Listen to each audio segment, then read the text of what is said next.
Hello everybody, welcome back to more esports talk on a very important subject out there brought to us by a former founder of a League of Legends franchise team. We have long been talking about these franchise leagues out there, the cost associated with them, and we now have a founder of a team out there actually breaking down what it cost him to run a League of Legends team, and it's very important stuff to touch on. I will link his great video down below, very detailed and goes into a lot of stuff. I would not be surprised if I talk more about his video in the future as well, guys. It's actually Richard Wells talking about what it cost him to run H2K inside League of Legends, a franchise team that never really happens. Unfortunately enough, they never actually paid that fee to continue on to the franchise league, and for good reason. Now releasing this video about maybe exactly why, and also a League of Legends team organization, at least the organization stretching back to 2003, League of Legends ever since at least 2011. They had some decent success. They had some very good players fielding some of their more random rosters out there. Unfortunately enough, though, their last split, they go 2-16 and announce they are now parting ways with League of Legends. So that's the last I ever heard of them. Now we have Richard Wells, though, breaking down some incredible details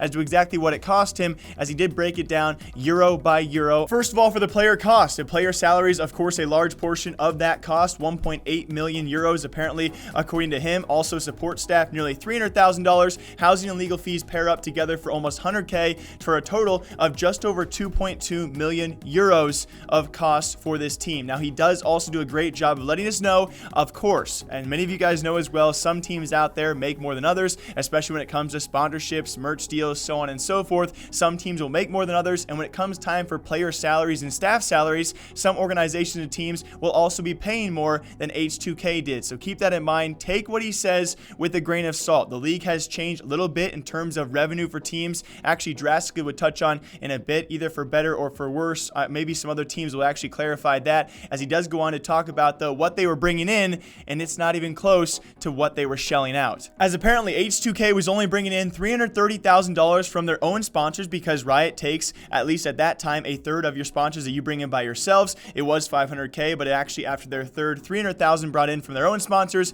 an additional 330,000 also brought in from Riot sponsors after being divvied up by all of the league teams, and another 70,000 from digital and merch sales. So yes, yet again, keep in mind, when you got a team like Liquid, G2, Fnatic, when it comes to merch sales, digital sales, sponsorships, they're probably going to bring in a chunk of change more than a team like H2K was, especially when it comes to those merchant sponsorship sales. But alongside that, you got to imagine as well, comparatively to the latter half of H2K's rosters compared to the Liquids and the Fnatics and G2s, in terms of player salaries, those upper echelon teams are probably paying a lot more as well. So they're bringing a lot more in, but they're probably also spending a lot more on those players. So keep that in mind. I think this is all very relative. All in all, guys, just over $2.2 million of expenses, only bringing in just over 750K in actual revenue. Yes, that's right around a 1.5 million euro loss each and every year.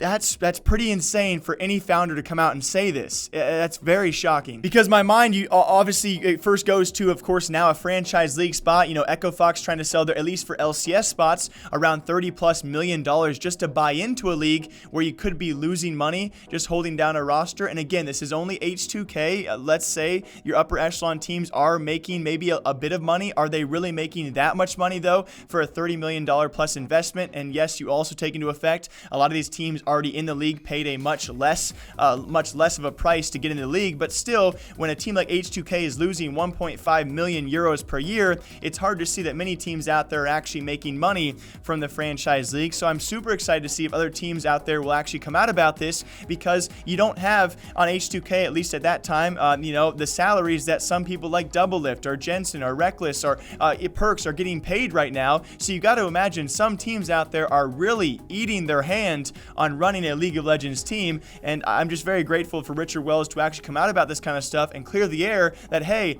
not every esport is profitable. It's kind of crazy to find this out. I think also widely noted as well in this video, or maybe kind of overlooked, he talks about the stipend that used to be offered to teams of being 550,000 euros each and every year. So Riot was giving those teams, for some of their expenses, 550,000 euros, and according to him, that's now gone away with, or could be gone away with, which is a big reason why a lot of teams were sticking around and actually actually could be profitable inside the league. So I cannot fully confirm if that stipend is gone, although we do believe it is. And so what do you guys think about this? Obviously, there are probably a few teams who are making in terms of marketability and overall for their overall organization, having a League of Legends team could be worth it for them, and it could be profitable in a sense of sponsorships they do bring in. But for a lot of the smaller organizations out there trying to get into League of Legends, you can easily see why it would not be a viable option financially. And this is why it's a bit worrying going forward about this esports bubble when we see League of Legends, they have a franchise, Overwatch has a franchise, Call of Duty has a franchise. For any beginning organizations out there to get into these established leagues, as of right now and going forward, it's seemingly impossible, especially when you have founders coming out and saying, hey,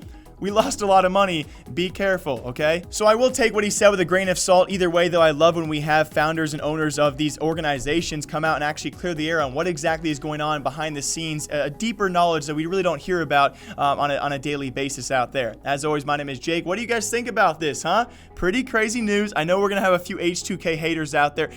They never belonged in League of Legends. Let's avoid that, okay? Either way, very insightful stuff here as well. Again, his full video linked down below for all of you guys, and an article as well to read through, some great knowledge on League of Legends, and hopefully things have changed, right? Riot is definitely making progressive movements on actually making more revenue for their teams and bringing in more sponsors, so this could be a drastic change what we saw from back in 2018 and previously to what we see now 2019 and going forward. Until next time, I hope you guys all enjoy breaking down esports and gaming news here every single day. Until then, take care of yourselves. I'll see you soon.